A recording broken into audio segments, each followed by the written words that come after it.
Merci de nous regarder de partout à travers ces magazines. Doctrina, un magazine consacré à l'éducation nationale et bien évidemment à la formation. Et aujourd'hui, nous avons l'honneur de recevoir sur ces plateaux Monsieur Hugo Tuité, chef d'établissement. Monsieur Hugo Tuité, bonjour et merci de répondre à notre invitation. Bonjour et merci à vous. Ok, vous vous sentez bien? On est dans... On est très à l'aise. D'accord. Merci surtout de répondre à notre invitation. De l'entame de cette émission, il sera question de la dissertation. Et c'est quoi d'abord la dissertation pour tous ces téléspectateurs qui nous suivent? Merci pour la question, mais aussi pour une question d'actualité.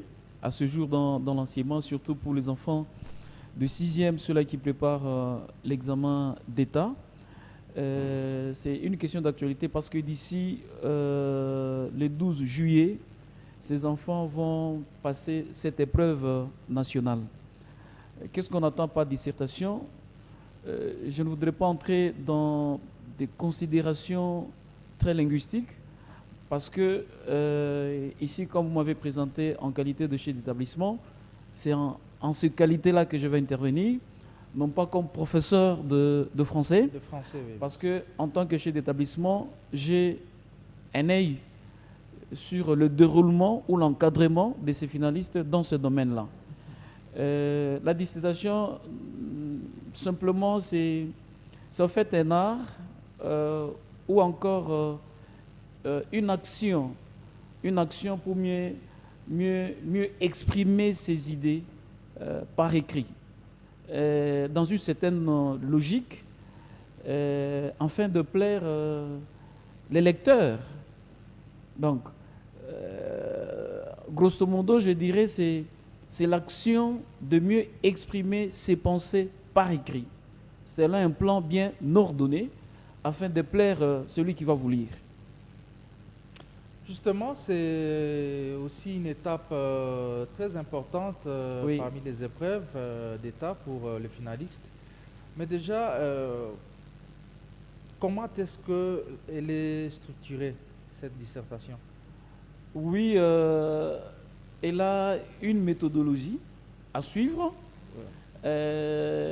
comme toute une rédaction qui se respecte, parce qu'au départ, c'est une rédaction qui, dans la formation de finalistes, ce n'est pas une première en ce qui concerne la dissertation, parce que tout au long de leur parcours scolaire, ils ont eu une certaine formation qui leur préparait déjà à la dissertation. Ils ont eu ce qu'ils ont appelé la phraséologie, la formation de simples phrases. Il y a eu la rédaction à partir de l'école secondaire vers les classes de 3e, 4e, pour revenir à l'ancienne appellation. Et à partir de la 5e, actuellement appelée 3e, vers la fin de l'année, en 5e, déjà ces enfants sont initiés à la dissertation.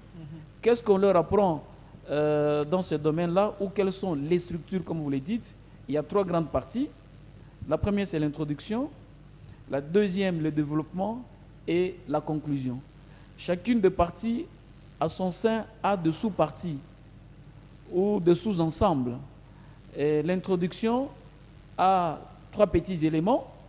Le développement aussi se présente sous plusieurs aspects, selon la présentation du thème ou du sujet. Et il y a aussi la conclusion qui est consécutive au développement. Et quant à l'introduction, nous retrouvons d'une manière sommaire la reformulation du sujet comme étant la première sous-étape dans l'introduction, où il est question d'exprimer autrement, d'exprimer en d'autres termes les thèmes ou le sujet, en faisant tabula rasa des concepts qui ont été utilisés dans les thèmes de départ. Après cette reformulation, on pose maintenant la problématique, qui n'est d'autre qu'un ensemble de questions. Ce n'est pas un seul problème, pas une seule question, parce qu'il s'agit d'une problématique. Plus de 2 questions suffiraient pour présenter cette problématique. Et finalement, il y a l'annonce du thème. Et à travers cette annonce, on présente les idées fondamentales qui seront en fait décortiquées dans le développement. Et quant au développement lui-même, comme je l'ai dit, il se présente sous plusieurs aspects, mais cela selon la présentation du thème. C'est ainsi qu'on a un développement démonstratif, c'est que là, le candidat est appelé à démontrer. Un développement explicatif, là, il apporte des explications. Il analyse profondément le thème. Le développement peut être comparatif. Là, il ne procède pas de comparaison, mais aussi il peut être dialectique, là qu'il faut prendre position pour ou contre, et finalement il y a une synthèse qui sera présentée dans la conclusion. Voilà. Et finalement la conclusion elle-même, c'est la plus synthétique, elle est très courte par rapport aux deux grandes parties. La conclusion, son sein, a 3 éléments. On rappelle le sujet, annonce du sujet, on rappelle le thème de départ. C'est par là qu'il faut commencer, bien sûr, avec des tournures transitoires qui existent. On rappelle le sujet, on présente brièvement les idées qui ont été suffisamment étayées au niveau du développement. Et à la fin, on prend aussi sa position, ce qu'on appelle finale optative.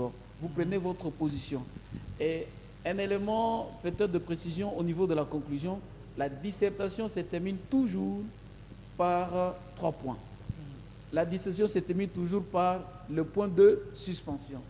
Parce que vous laissez les libres champs au lecteur, à celui qui vous suit, de pouvoir donner son opinion, voilà, son point de vue. Parce que la dissertation elle-même, c'est un examen critique sur une opinion, sur une question, sur une certaine activité qui est due à l'expérience peut-être de la vie. Alors on émet un examen critique sur cela. Alors il faut laisser cette brèche-là pour permettre à celui qui va vous lire de continuer. Voilà d'une manière ramassée les condensés de la structure d'une rédaction ou d'une dissertation. Alors, M. Higo, vous entendre parler, on dirait que la dissertation, elle est totalement littéraire, hein, s'il faudra le dire ainsi. C'est de la littérature. Mais à quoi servirait-elle aux finalistes qui font, par exemple, les études techniques, la mécanique, l'électricité ou, c'est pas, la chimie industrielle et autres? Bon, la dissertation, comme vous le dites, semble être littéraire parce que c'est un exercice d'une grande branche. Quelle est cette branche-là? C'est le français. Et le français, c'est un cours transversal qui se donne pratiquement dans toutes les sections ou toutes les options. Qu'on soit électricien, mécanicien, tout qu'on soit, on est censé maîtriser la langue française. Pour parler de notre pays, c'est la deuxième langue, j'allais dire la première langue de l'enseignement, et même la langue officielle. C'est que les techniciens, les autres, ne sont pas exemptés parce que c'est leur langue d'administration au départ. Ils sont appelés un jour à travailler, ils sont appelés à s'exprimer, ils sont appelés à diriger, ils sont appelés à communiquer par l'oral. Ça, c'est un des objectifs ou un des buts de la langue française. Lorsque nous apprenons le français, c'est pour communiquer nos pensées, soit oralement, soit par écrit. Et la dissertation vient répondre à ce deuxième objectif-là, lequel c'est celui d'exprimer par écrit. Et ces derniers sont aussi appelés à exprimer leurs idées, leurs pensées, qu'ils soient techniciens ou pas. Ils doivent exprimer leurs idées. Ils peuvent les exprimer oralement, tout comme ils peuvent les exprimer par écrit. Alors, la dissertation vient compléter, vient asseoir cet objectif-là chez les apprenants pour que ce dernier arrive à s'exprimer aussi facilement en utilisant l'écriture. Merci beaucoup, M. Higo Tuité. Nous rappelons que vous êtes chef d'établissement. Et aujourd'hui, avec vous, sur ce plateau de Doctrina, nous parlons de la dissertation. Alors, en combien de temps les finalistes peuvent-ils apprendre cette dissertation? Je crois que le temps est déjà défini. Le temps dans le système éducatif qui est le nôtre congolais, il est déjà présenté dans le calendrier scolaire, qui est déjà la répartition des activités scolaires dans le temps. Tout est déjà prévu à travers de ce calendrier. C'est comme je vous ai dit que cette activité qui fait partie de l'expression écrite est déjà prévue à partir de le deuxième semestre de la classe de 5e. Donc, pour parler présentement ici, les enfants qui sont déjà partis de la 5e, ils s'imprègnent déjà de la dissertation. On les initie déjà. Ils sont presque dans l'initiation. Et arrivé en 6e, là, je dirais, c'est la méthodologie proprement dite de la dissertation. Donc, c'est pendant cette période, ce sont ces deux périodes prévues pour apprendre à ces derniers la dissertation. C'est qu'on ne peut pas le faire avant la classe de 5e, mais il faut attendre à partir de cette classe-là, vers le deuxième semestre, pour déjà préparer ces enfants jusqu'en 6e. Comme ceux-là qui sont présentement en 6e sont dans le bain en train de se préparer. Monsieur Hugo Tuité, que doivent retenir les finalistes sur la dissertation? Ce qu'ils doivent retenir, c'est que la dissertation est très importante dans la formation de nos élèves ou de nos apprenants. Ici, nous l'abordons comme étant une épreuve nationale. C'est déjà une partie de l'examen d'État. Comme l'examen d'État se passe en deux sessions, il y a la mi-session ou l'hors-session, il y a aussi la session ordinaire. Et ce qui annonce la mi-session, c'est la dissertation, qui est la toute première épreuve nationale. Oui. C'est-à-dire, pour eux, c'est déjà un début de l'examen d'État. Ils doivent le retenir ainsi. En tant qu'épreuve nationale, la dissertation ici a un caractère évaluatif. Les enfants seront évalués. Qu'est-ce qu'on va devoir évaluer chez eux? On va évaluer la maîtrise de l'expression écrite. Vous savez que l'examen d'État, proprement dit, sa composition est une composition subjective, disons objective. C'est-à-dire, ce sont des questions à choix multiples qui sont posées. Donc les réponses sont déjà proposées. Oui. Il appartient au candidat de choisir. C'est que l'enfant n'écrit pas. Il n'écrit pas. Et parce que ce dernier n'écrit pas, avec l'examen d'état proprement dit de 4 jours, il y a une certaine dimension qui échappe dans l'évaluation. Laquelle dimension? L'expression écrite. Alors, pour compléter cette lacune-là, c'est comme ça que la dissertation vient pallier à cette difficulté. Laquelle? Celle de pouvoir évaluer l'expression écrite. Oui. Ainsi donc, les finalistes doivent retenir déjà que pour eux, c'est un examen d'état qui commence. Et la pondération, elle est importante. Si je ne m'abuse pas, c'est pratiquement 9% que cette épreuve à elle-même porte. Donc, quelqu'un qui se défend valablement déjà la dissertation, oui. il a la possibilité d'empocher déjà, dans les 100%, d'empocher déjà quelque chose sur les 9%. Donc, qu'il mette en esprit, ce n'est pas une simple évaluation à domicile, oui. Mais c'est déjà une épreuve, une entame pour l'examen d'État édition 2021. Est-ce que déjà dans votre établissement, les finalistes sont prêts pour affronter ces épreuves? Ils sont justement prêts parce que nous sommes en pleine science pratique. Comme je l'ai dit, ou peut-être je l'ai dit déjà, la dissertation a 2 volets. Il y a le volet théorique qui a déjà pris fin.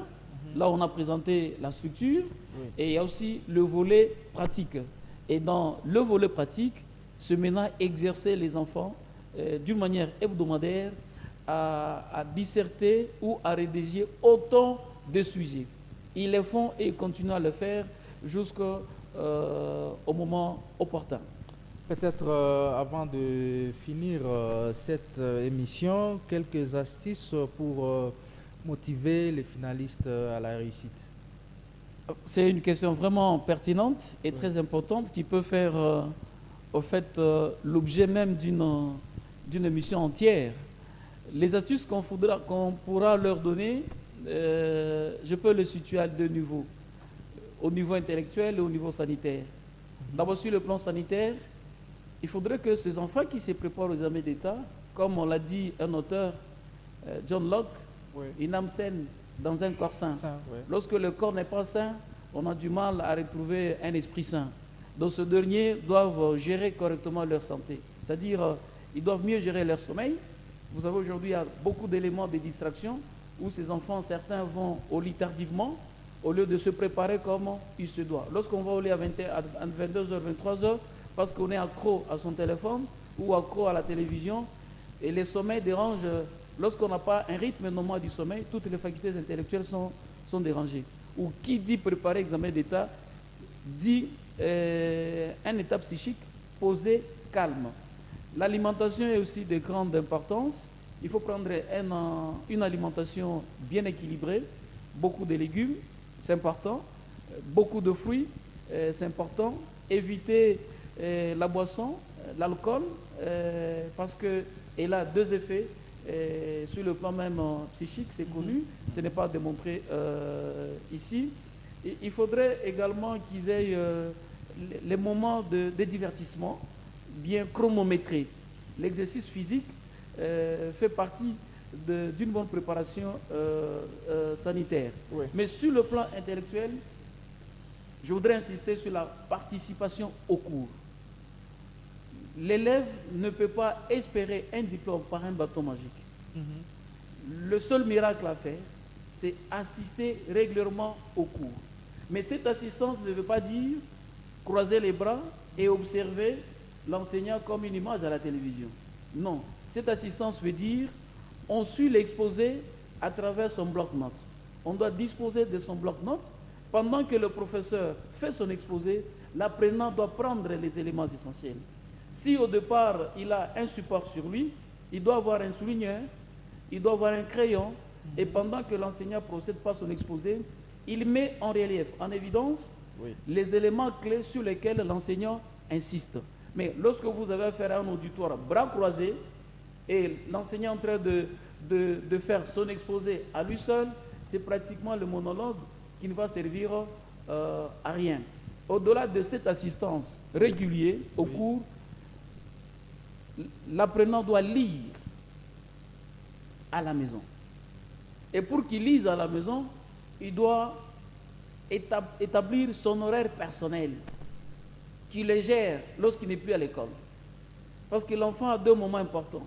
Le moment où il est à la maison avec les parents et l'autre moment il est à l'école. L'école assure ses responsabilités avec ce programme qui existe, avec la réglementation qui existe. Mais au niveau de la maison, c'est là qu'il y a un petit laisser-aller chez les enfants. Parce que le suivi n'est pas au même titre que celui qui est à l'école. C'est comme ça que nous leur recommandons que chaque finaliste qui nous suit en ce net moment, d'avoir un horaire personnel qui pourra les aider et à lire régulièrement. Mais on doit lire quoi? Ça me ramène à une autre recommandation, laquelle? La documentation. L'apprenant ou l'étudiant, les finalistes à l'examen d'État doivent se documenter.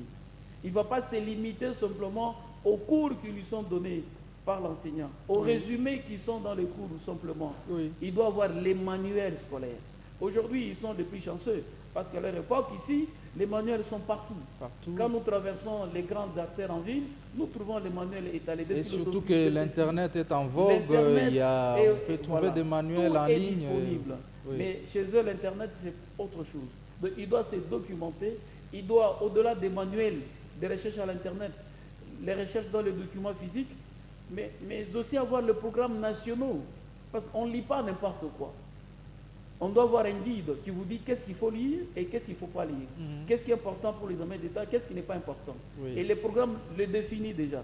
Lorsque les finalistes réunissent ces quelques conditions, la volonté, l'intelligence dans la réussite. Mais la volonté est là, mais l'intelligence n'y est pas, c'est difficile. C'est difficile. Mais lorsqu'on est intelligent, mais aussi on n'a pas de volonté, c'est aussi impossible. Mais en conjuguant ses efforts de cette manière-là, sûrement, il pourra espérer à sa réussite. Alors, Monsieur Higo, parce que vous avez évoqué le point de la santé, vous savez que depuis l'année dernière, le monde a été frappé par la pandémie, à coronavirus, et cela a aussi créé une psychose chez les finalistes. J'ai eu quand même à échanger avec certains qui ont malheureusement échoué. Ils me diront que c'est justement parce que la Covid-19 a tout bouleversé. Ils étaient un peu dans cette psychose-là. Alors, aujourd'hui, la Covid continue. Et comment est-ce que pensez-vous vraiment à ce que ces jeunes finalistes-là, qui peut-être ont repris, et d'autres, ils sont à leur première expérience, pourront faire face à cette pandémie pour ne pas encore avoir cette stupeur? Je pense que nous avons deux intervenants majeurs dans la préparation de ces enfants aux examens d'État. Il y a l'école avec son personnel, il y a aussi l'enfant lui-même. Mais la gestion de la Covid-19 au niveau de l'institution, c'est d'abord l'affaire de l'école. C'est l'affaire des animateurs. Ce sont eux qui font respecter, qui doivent faire respecter toutes ces mesures qui ont été enseignées à travers le média. C'est tout le jour qu'il y a des recommandations que ces derniers doivent observer.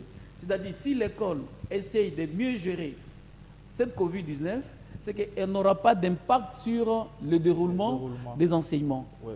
Et si elle est mal gérée, si les mesures ne sont pas bien respectées et que ces enfants prennent les choses à la légère, c'est ainsi que la psychose va s'installer.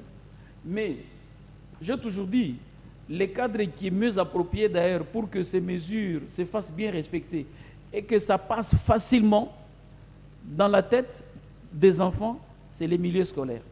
Parce que là, nous avons des personnes attitrées. Nous avons des communicologues comme vous autres, oui, qui sont appelés, qui savent passer une information, qui savent communiquer pour que l'information donnée ne puisse pas créer le stress chez les enfants. Et nous sommes capables de le faire par rapport à d'autres secteurs de la vie où ces informations sont des copier-coller. Ne faites pas ceci, ne faites pas cela. Et ce sont des informations qui sont parachutées parce que dans ces secteurs, il n'y a jamais de réglementation. Ça évolue comme ça, sans discipline, sans ordre, sans normes. Mais chez nous, les normes existent depuis longtemps.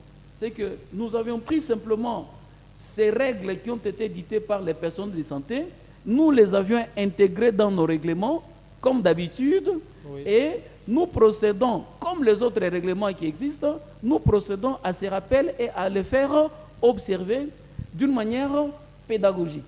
Et comme nous procédons d'une manière éducative, ce que nous atténuons cette tension qui peut naître suite à cette pandémie. Mais en soi, la pandémie elle-même n'a pas d'impact sur l'intelligence de l'enfant, n'a pas d'impact sur les facultés cognitives qui sont invitées dans la préparation aux examens d'État. Mais la pandémie aurait d'impact sur l'organisation. Et pour empêcher cet impact, il appartient alors aux gestionnaires de mieux gérer cette pandémie au sein des institutions scolaires. Mais quant aux enfants eux-mêmes, il n'y a pas à regretter à ce niveau. Monsieur Higo, nous sommes arrivés à la fin de cette émission. Nous vous disons merci d'avoir accepté notre invitation. C'est nous qui vous remercions. Nous rappelons aux téléspectateurs que vous êtes chef d'établissement et dans ce numéro des Doctrina, il était question de la dissertation. Mesdames et messieurs, merci à vous tous qui nous avez suivis de partout. On se retrouve très prochainement sur la même fréquence.